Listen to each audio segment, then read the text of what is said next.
আসসালামু আলাইকুম এভরিওয়ান, আশা করি সকলে ভালো আছেন। তো আবার একটা নতুন ইংলিশ ক্লাসে সবাইকে স্বাগতম। দ্য ওয়ার্ল্ড ইংলিশ একাডেমি 11-3-2026, তাই না?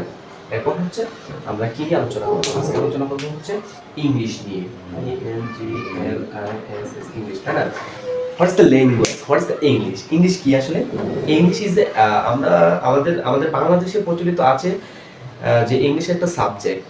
আমরা প্রতিনিয়তই সারা 12 মাস টিউশনি প্রাইভেট পড়ি ইংলিশ সাবজেক্টে ভালো করার জন্য। আসলে আমরা কখনো ফিলই হয় না যে ইংলিশ একটা ল্যাঙ্গুয়েজ, ঠিক আছে? তো English is not a subject, English is a language.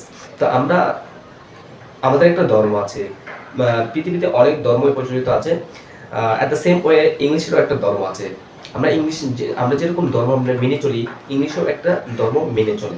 সেই ধর্ম নিয়ে আমরা আজকে আলোচনা করব। চলেন, let's jump in the class. তো ইংলিশের ধর্মটা হচ্ছে, আচ্ছা নর্মালি ইংলিশটা কি আগে একটু দেখি। যে ইংলিশ, INGLISH, ইংলিশ অথবা জার্মান,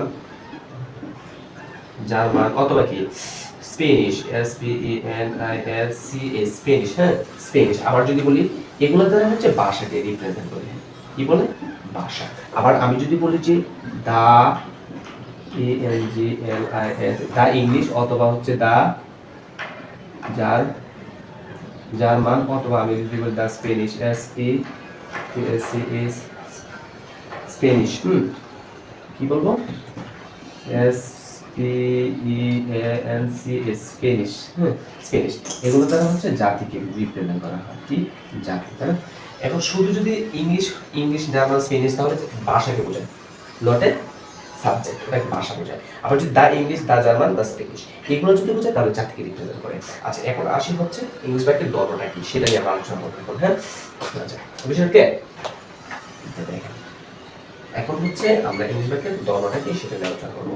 দেখেন ইংলিশ বাক্যের ধর্ম হচ্ছে সাবজেক্ট, কি সাবজেক্ট প্লাস বিআরবি বার প্লাস হচ্ছে এক্সটেনশন, EXTENSION, এক্সটেনশন, ঠিক আছে?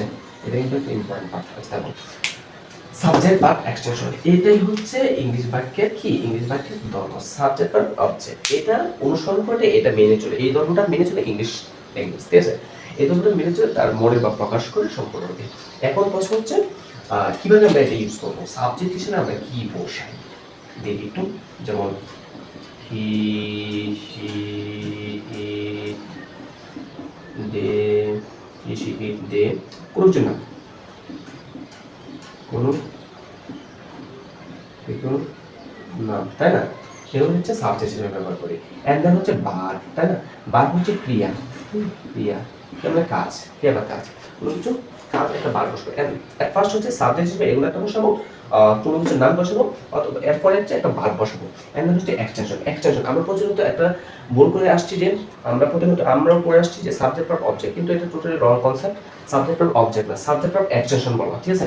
বলবেন এটা হচ্ছে সাবজেক্ট ভার্ব এক্সটেনশন। এক্সটেনশনে আমার কয়টা পার্ট, চারটা পার্ট। কি কি আছে? একটা হচ্ছে অবজেক্ট, মানে এক্সটেনশনে একটা পার্ট হচ্ছে অবজেক্ট, ঠিক আছে? আর এটা হচ্ছে কমপ্লিমেন্ট,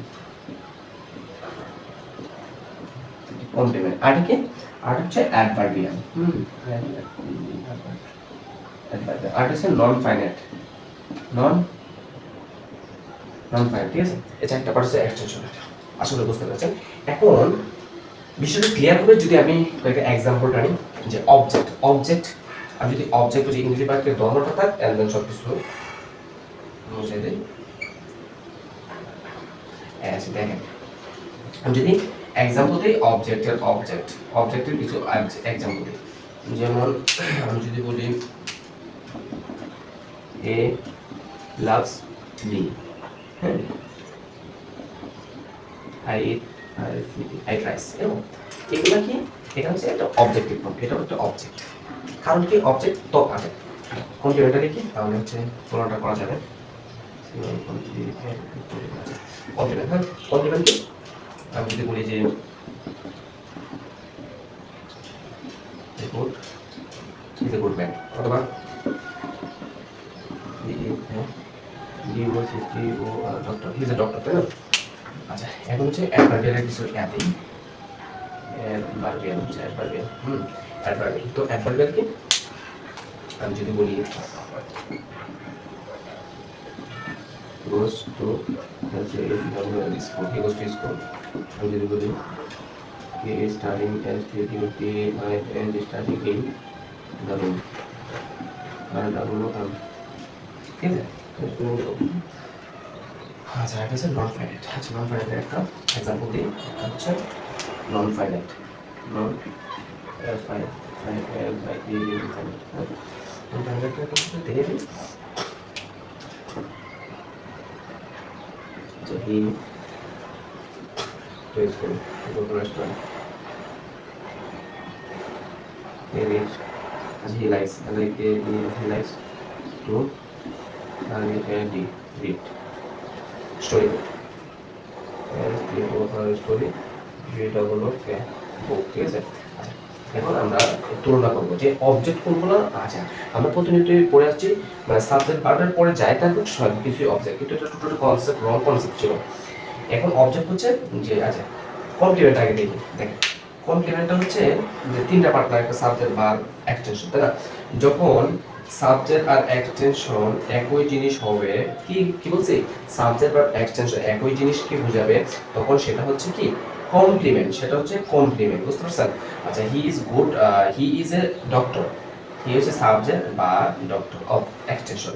এখানে হি হচ্ছে ডক্টরও কিন্তু সে, মানে হি যে ডক্টর কিন্তু সে তাকে বোঝাচ্ছে, তাই না? আশা করি বুঝতে পারছেন। এখানে কিন্তু এখানে দেখেন সেম নিয়ম না, হি সাবজেক্ট বা অবজেক্ট। এখানে হি যে মি কিন্তু সে না, ঠিক আছে?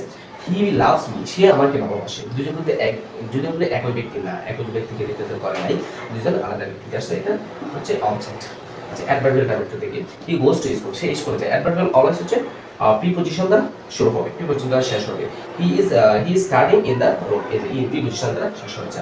আবার যদি নন ফাইনাইট বলি যে হি লাইকস টু রিড, মানে নন ফাইনাইটের তিনটা রূপ আছে, একটু দেখাই দিই তিনটা রূপ। একটা হচ্ছে টু প্লাস ভার্বের বেস ফর্ম, অথবা কি ভার্বের বেস ফর্ম প্লাস আইএনজি, অথবা কি অথবা হচ্ছে ভার্ব থ্রি, ঠিক আছে? তিনটা রূপ থাকে।